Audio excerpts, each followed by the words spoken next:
지금부터 젠더 폭력 공약 언박싱 추적단 불꽃 박지연 활동가의 토크 콘서트를 시작하겠습니다. 오늘 행사는 중앙선대위 여성위원회 주최로 진행되는데요.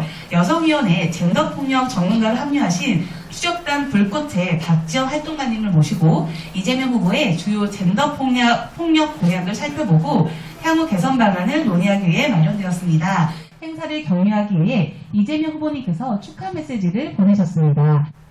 반갑습니다. 더불어민주당 제20대 대통령 선거 후보 이재명입니다. 선대위 여성위원회 젠더폭력 공약 언박싱 행사에 함께해 주신 분들께 감사드립니다. 뜻깊은 자리에 함께하지 못해 아쉽습니다. 디지털 성폭력과 스토킹, 데이트폭력 관련 공약을 알리는 계기가 되기를 기대합니다.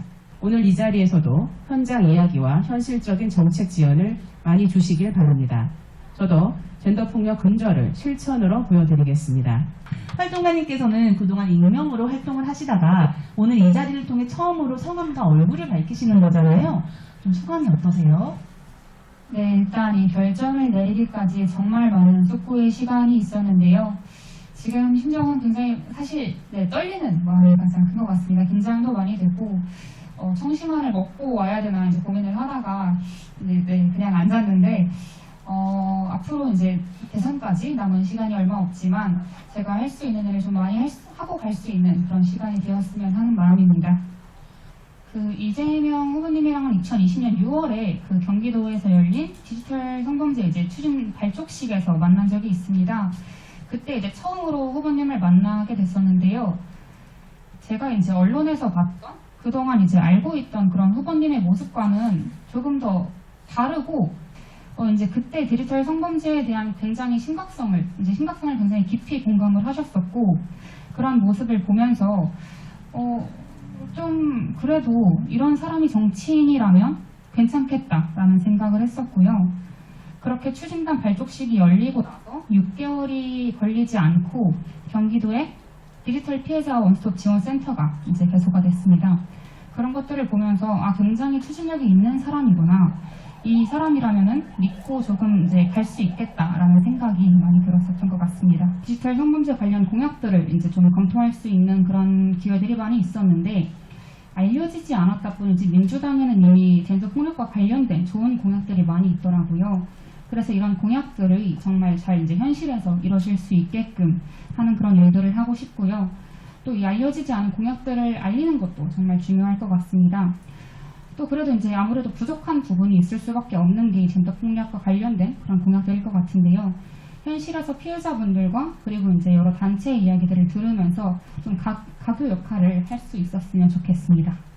네, 현재 두 가지 판넬이 준비되어 있는데요. 오늘 젠더 폭력 공약 중에서 디지털 성범죄, 데이트 폭력, 스토킹 근절 관련 공약을 중심으로 살펴보겠습니다. 이 디지털 성범죄로 그 돈을 버는 사람들이 많이 있지 않습니까? 불법 유통하고 뭐 촬영하고 이래서 이 독립몰수죄라고 하는 것은 그 유죄 판결을 받지 않아도 혹은 뭐 가해자가 해외에 있거나 혹은 그 돈이 뭐 이로 인한 뭐 수익이냐 아니냐 이렇게 추정하기 어렵다라고 하더라도 독립적으로 그 돈을 몰수할 수 있는 걸 독립몰수죄라고 하는데요. 그래서 이것이 반드시 마련되어야만 사실은 디지털 성범죄를 통해서 돈을 벌려고 하는 사람들에게 구체적인 실질적인 제재를 가할 수 있다. 이들이 정말 설령 그동안은 잡힌다고 한들 집행유예로 풀려나거나 이렇게 벌어들인 범죄 수익으로 정말 이제 좀 비싼 변호사들을 선임을 해서 이제 풀려나기 바빴는데요. 그런 것들을 이제 앞으로 막기 위해서라도 이 독립몰수죄 법안은 정말 이 시대에 요구되는 그런 법안인 것 같습니다. 네, 지금 이제 디지털 성범죄와 관련 지원센터가 여성가족부 산하의 한국여성인권진흥원에서 운영하는 것이 하나 있습니다. 네, 서울에 사무실이 있기 때문에 사실은 피해자를 지원하는 측면에서는 상당히 한계가 있습니다. 그래서 지금 이재명 후보께서 경기도에 설치하신 디지털 성범죄 원스톱 지원센터 이런 것들이 지금 이제 광역 단위 정도에서는 설치되어야 한다라고 하는 것이고요. 유튜버 크리에이터 하시는 분들이 실제 이거 관련해가지고 상담을 받고 싶은데 지역에 전문 인력이 없으니까 자기 돈으로 사비를 들여서 서울로 왔다 갔다 하면 상담을 받는 게 굉장히 어렵다는 얘기를 하시더라고요. 피해자분들에게 연락이 올 때는 항상 마음이 아프지만 경기도에 사시는 분이라면 그래도 이제 경기도에 이런 디지털 성범죄 피해자 원스톱 지원센터가 생겨났으니까 이쪽으로 연계를 해드리면 된다는 이제 조금의 안도감은 듭니다.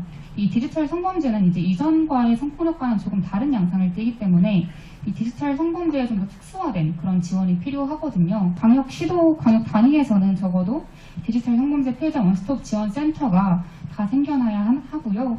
지금 뭐 변형 카메라는 정말 상상을 초월하는 정도의 수준, 무슨 007 영화에 나오는 것 같은 이제 그런 정도 수준까지 가서 특단의 대책을 마련하기 위해서 변형 카메라 제조, 수입, 판매, 임대, 배포, 구매 등 광고에 이르기까지 관리제를 실시하고 이력 점거 시스템을 도입을 하려고 합니다. 그리고 정기적인 실태 조사도 병행할 예정입니다.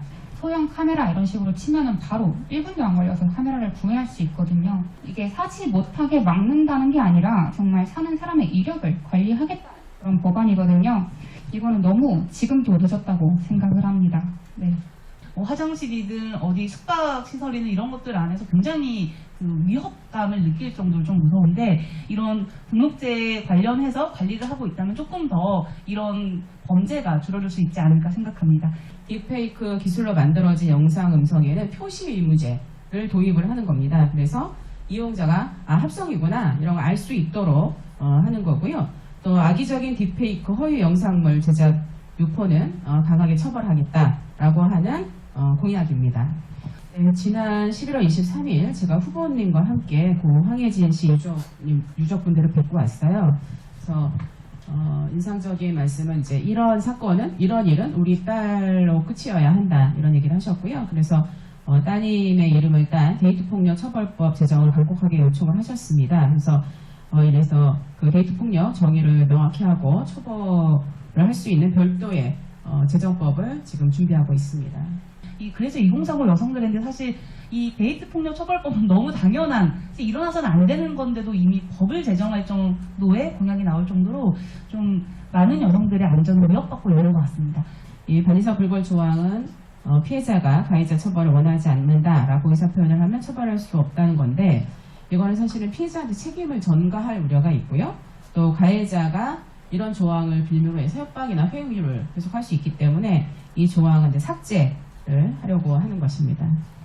이거는 말 그대로 스토킹 처벌법상의 범죄 유형을 확대해서 온라인 스토킹도 포괄할 수 있도록 하겠다라고 하는 것인데요. 온라인 스토킹이 어떻게 이루어지는지 아마 좀 모르시는 분도 있을 것 같은데요. 어떻게 좀 발생하고 있는 거죠? 가해자들이 지인의 사진을 올리면서 합성을 이제 의뢰하기도 하고 본인이 합성을 해서 올리기도 하는데 이 과정에서 피해자의 SNS를 같이 이제 유포를 하는 경우가 있거든요. 그럴 경우에 이를 본 다른 가해자들이 온라인 상으로 이제 VPN을 써서 이제 IP 주소를 우회를 해서 피해자에게 이제 내가 너 찾아간다라는 식의 협박을 한다거나 너 어디 살지라는 식의 협박성 메시지를 보내기도 합니다. 스토킹 지금 처벌법에는 피해자 보호와 관련된 내용들이 충분하지가 않고요. 그래서 스토킹 피해자 보호법을 별도로 제정하려고 합니다. 그래서 다각적인 대책을 좀 마련하려고 준비하고 있습니다. 저희가 아무래도 플랫폼 기업에 대한 책임을 많이 묻는 게 필요하지 않을까 싶습니다. 이 다른 범죄와 디지털 성범죄가 다른 점은 보통 이제 가해자와 피해자가 있는 게 일반적인 범죄인데 이 디지털 성범죄는 가해자와 피해자 그리고 그 사이에 플랫폼이 있습니다. 이 플랫폼에도 책임을 분명히 지어야 하는데 이런 플랫폼을 이제 처벌하기 어렵다면 이 플랫폼이 이제 유통될 수 있게 만드는 그런 앱스토어에서도 조금 더 책임을 부과할 수 있는 그런 법안도 필요하지 않을까 하는 생각입니다. 굉장히 사실 이 네 가지 공약을 서로 살펴보면서도 씁쓸하기도 하고 또 우리 한국 사회가 나아가는 방향에 대해서 좀 얘기를 나눌 수 있는 시간이었던 것 같습니다. 평평은 앞으로